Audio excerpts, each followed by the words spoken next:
When you hear me saying must go, I don't say 1 term or 2 term. I say must go, has to go, is going, in Jesus' name he must go. Now this is not people say I'm hitting at the president. No. Actually, I'm focusing on what must go. Hunger must go. Unemployment must go. Isn't it? Education system which is bad must go. You understand? The healthcare system that does not work for Kenyans must go. You hear me? The insecurity in Kenya must go. So I'm not focusing on an individual. Saying 1 term is individual. Okay. Yeah. Saying 2 term is individual. But those who shout 1 term, some of them are governors looking for 2 term. Okay. So it does not make sense. Let's focus on what must go. Corruption must go. So if corruption is going, plus their fathers, because corruption has fathers. Yeah. So if you are affected that you must go so that corruption can go, then our target is not you. Our target is corruption. God does not hate sinners. But God hates what? Sin. But there's a connection between the sinner and God. God will never kill somebody because they're a sinner. God will wish that you convert and change from sin. So when I say must go, I mean that all these evil which are affecting our country must go.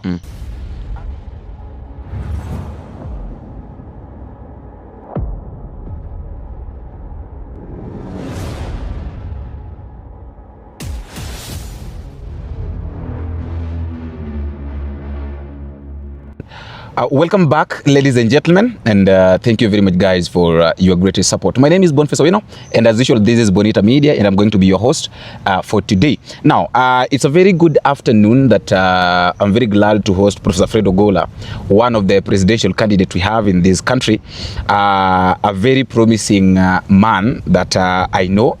There are a lot of things that we're going to discuss with him. He's going to tell us why he decided to run for the presidency instead of just maintaining his line as a professor, and many more. But before we do that, to the Bonita Media community and family, we have a project going on that is visiting the children's home. We did it last month and we did it perfectly, and I really appreciate you for the participation, those who participated.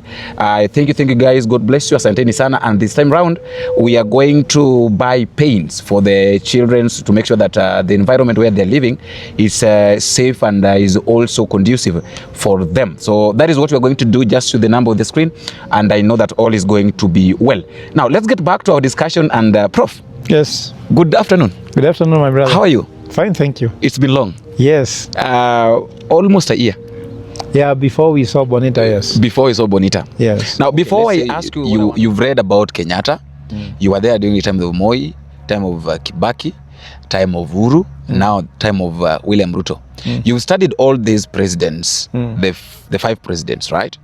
And now probably you'll be the 6th, right? Yeah. So what makes you think that there is something that, or what is it that you're going to do different from what these other five has ever done? First of all, I tell you that, you see this Kenyan problem we are talking about, it has been compounding since independence. Okay. Talk about corruption. All of them have stolen. You get me? The Kenyatta senior, we lost 250 billion shillings during his administration to corruption. Moi, we lost 1.2 trillion to corruption. Kibaki, we lost 610 billion shillings to corruption. Okay. Uhuru, we lost 608 billion shillings to corruption. The sitting one, we have lost 3.7 trillion to corruption within a very short period of time. So that has remained. Now, what is this causing all of us, isn't it? It means that we have a high debt at the moment. We have a high inflation because they steal money, they never put money in a productive economy. We have youth unemployment.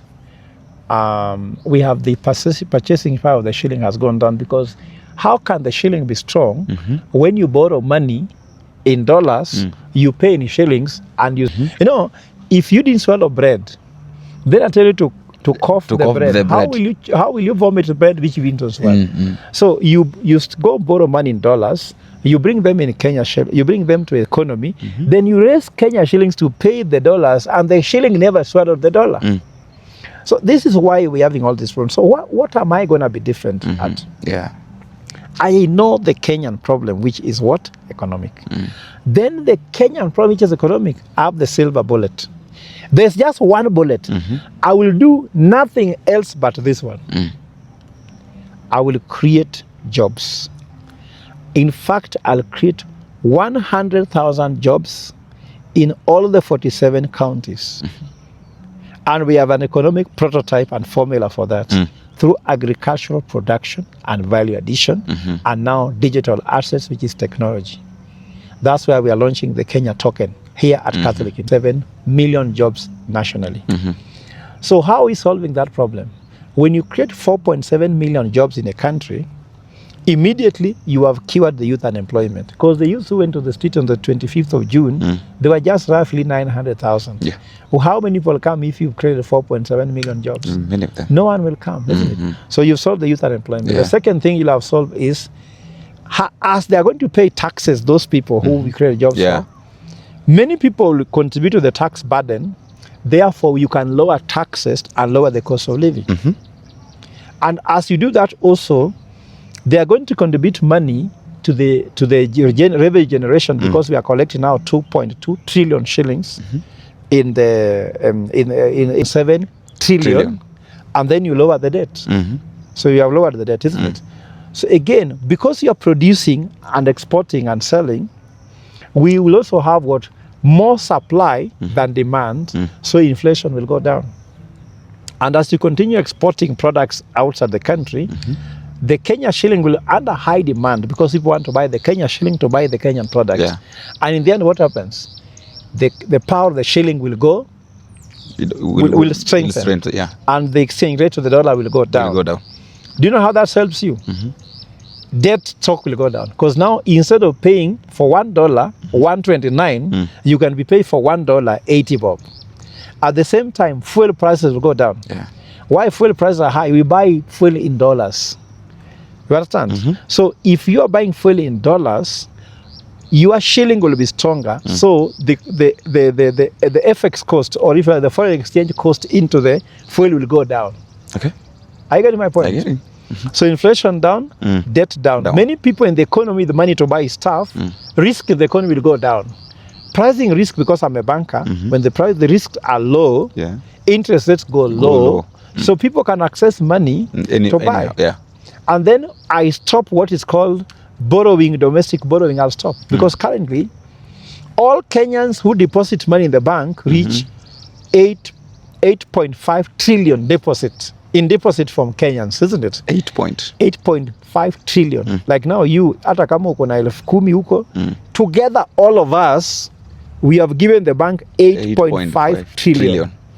Now, domestic borrowing is 7.6 trillion, meaning out of that money, the government takes 7.5 trillion from the banks, leaving all of us with around 900 billion to borrow. So when you go to the bank prefers to give to a government, not to you. That's why anybody filling a loan form in Kenya is wasting time. Again, we want to solve that using the Kenya token. Whereby you don't have to go through that process the bank is giving you. So I'm saying we have a solution. We are going to mobilize funds using our network. I'm targeting that by the end of the year, we have brought in $250 million to invest in the real economy, to create jobs for people, amplify services, ensure that we can be able to put money in education so that youth can go do AI. They can actually be able to be trained in blockchain technology, because we need to beat other countries using another method. I have the silver bullet. I can solve the Kenyan problem. My work remains now is put up a team, put up a serious campaign, win this election, and then deliver to Kenyans. And I want to tell Kenyans, if you appoint me, I won't disappoint you. Because again, I'm not just somebody who's saying I have a solution.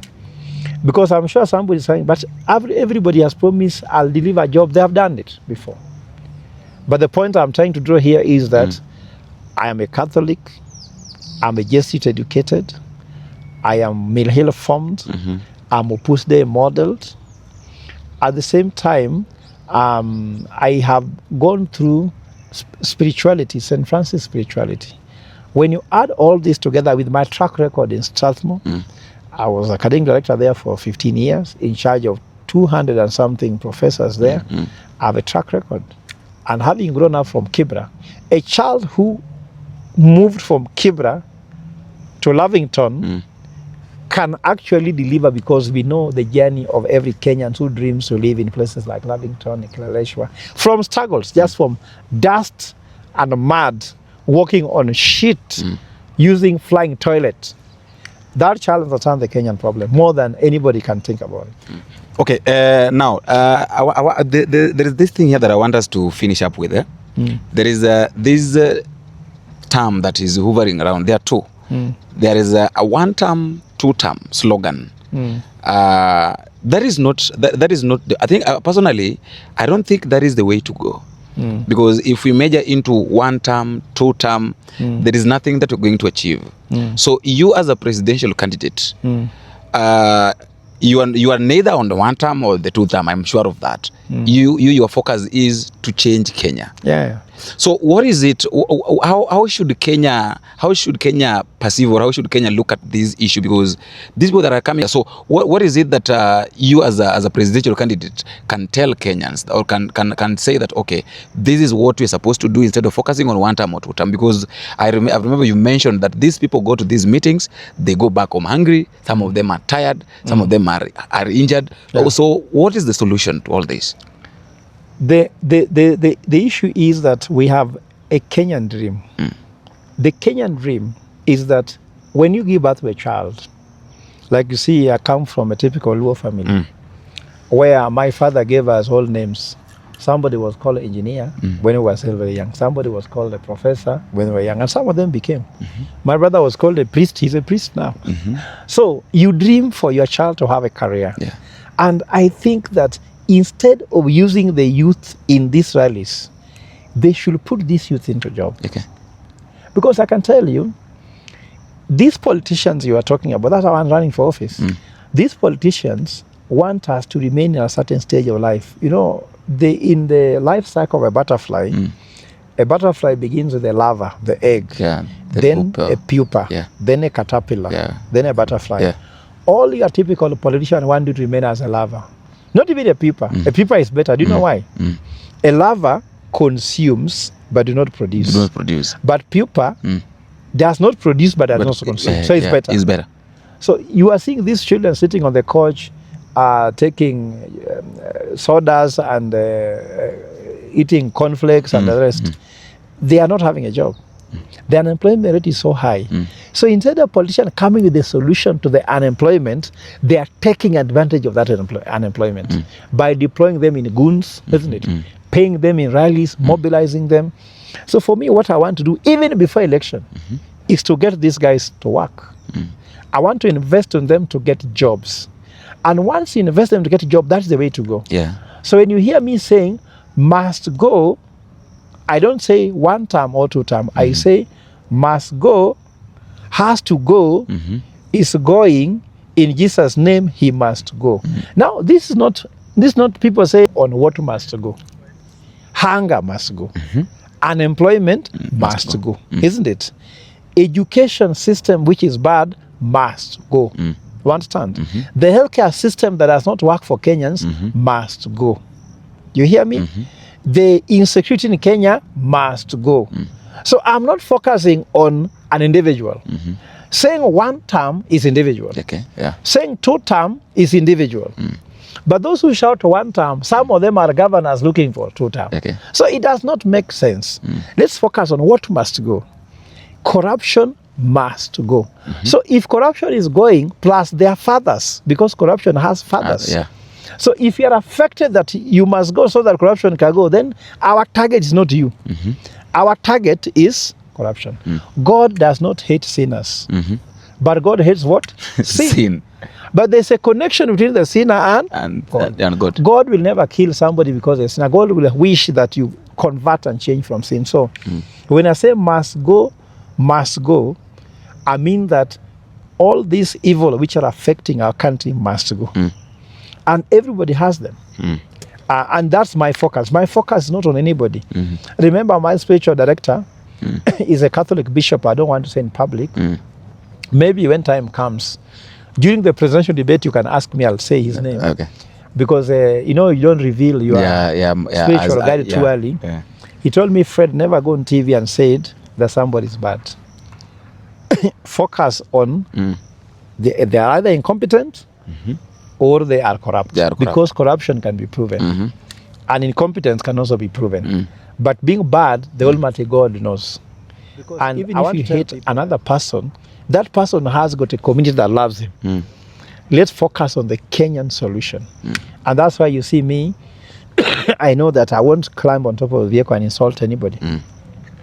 But I'll stand on top of a vehicle and tell you, give me this job, I'll give you a job. But here we give these guys jobs to take away the jobs from us. You hire a politician to remove jobs from you. But I want to be hired to hire you. But before I say I will, we will do. Like you see, next week we are launching something. We're bringing foreign direct investment in Kenya. We'll start giving youth jobs. So we will discuss. You go to a rally, you come back hungry, yet for us, we will meet us and get a job. So Kenyans will choose between somebody who is giving them a job and someone who is wasting them in the sun and in sweat, talking about politics and insulting each other. I think our generation knows better, and I believe it's our moment to do this right. Maybe your last statement as we finish a minute. Fellow Kenyans, I want to tell you that Kenya is at a critical moment where any decision we make wrong will only take us in the wrong direction. And I've told you, we have arrived at the destination because we have been moving in the wrong direction for the last. Whom shall we trust with this country? Do you want to trust a politician or do you want to trust an economist? Do you want to trust people elected by the system or someone whom you are the one electing? Do you want to adopt Project Kenya? If that's what you are looking for, then choose Fred Ogola. Go and take your vote and then give me that vote. As soon as you give me that vote, you realize we shall have a safe country, a prosperous country, and there is no hatred for anybody. The only reason why we get angry is that the Kenyan dream is too much more important that anybody stopping it is becoming an enemy. God bless you and God bless Kenya. Now, to me, what I can say, fellow Kenyans, is this. Let me just leave you with this statement. That a child who has ever been punished by the mother using a sandal knows what exactly will follow next when the mother carries a cane. That is all we had for today. Until we meet again in the next video, if it's possible, I've been your host, Boniface Awino.